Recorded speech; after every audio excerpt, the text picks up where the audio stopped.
Hello friends! I'm going to take you around my kitchen today. There's some frugal happenings going on around here. Just thought I'd share. There's a lot of ways you can save money in the kitchen. I was watching a video by Truth at Home. I saw something interesting in her video that I wanted to share. For a long time now I've been wanting to perhaps purchase an above the stove microwave unit, but they're pretty expensive. I mean, we've checked online.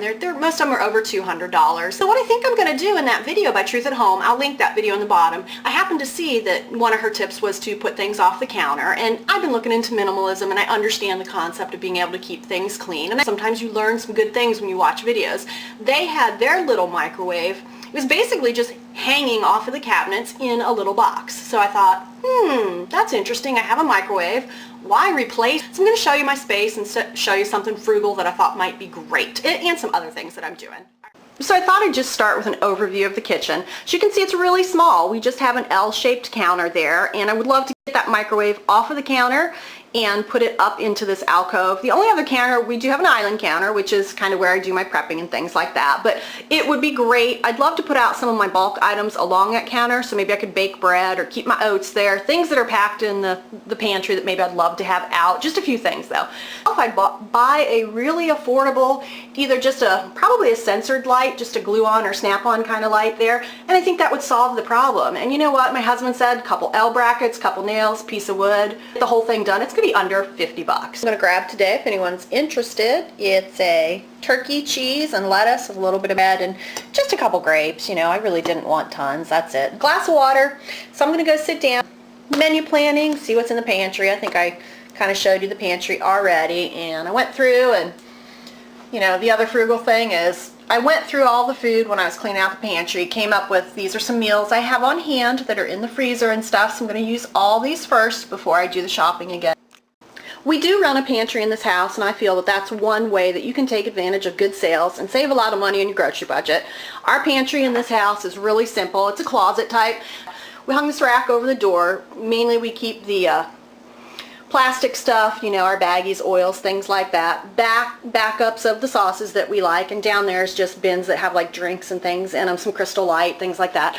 But here's what I really want to do. You know, it's pretty well organized right now. Things are as they are. One year I'd love to redo the shelves. These are just weird little metal shelves that are kind of flimsy, but you know, that would be a project way in the future if we stay at this house. It works for now. But I keep a lot of my bulk stuff down here in these jars. I'd like to pull some of those up out on the counter so they don't get forgotten and I use them, and you know, let's face it, making things from scratch is more frugal. So there's just an overview of what my pantry looks like.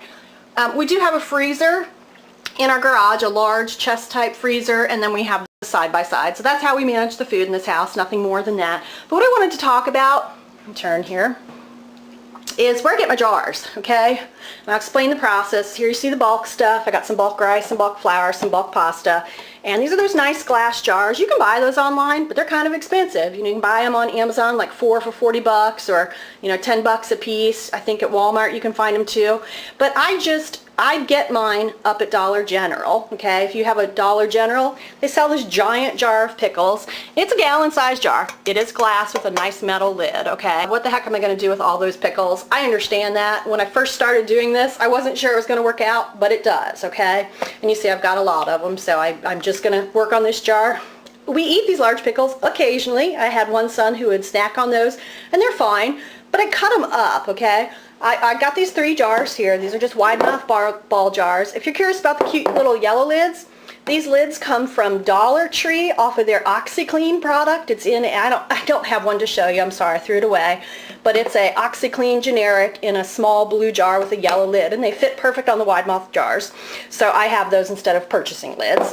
What I'm going to do is cut these big, you know, the big round pickles. I'm going to cut them into spears, so I'll have 1 jar of spears, then I'll cut them into rounds. I'll have 1 jar for like pickles, for like your hamburgers, hamburger pickles round, and then I'll take the last one, and I won't dice it up, but I got a little handy chopper kind of thing, and I'll chop it up to make relish. So I mean, honestly, we'll go through these pickles really fast. So you know, I like that I can get this, the whole jar is $5.99, so that's cheaper than the glass anyway, and I also get the product inside that will replace for a couple months, you know, having to purchase these other 3 items. So that's a really cheap, affordable way to do it. It's not zero waste technically, but I mean, you're not purchasing something new. If you need all these products, you're saving on the jars for those. You're also getting, product inside of here, so the cost of the jar even comes down more. And these are the jars, especially the flour and stuff. I'm looking to getting back into making my own pizza crusts and bread and stuff. I'd love to set those, if I can get that microwave out, up on the corner and do that. So that's just some frugal little tips for today. I'm sure I'll come back and have a few more along the way since we're trying to save, all the little pennies that we can and let them grow. Well, you guys take care. God bless. Love y'all.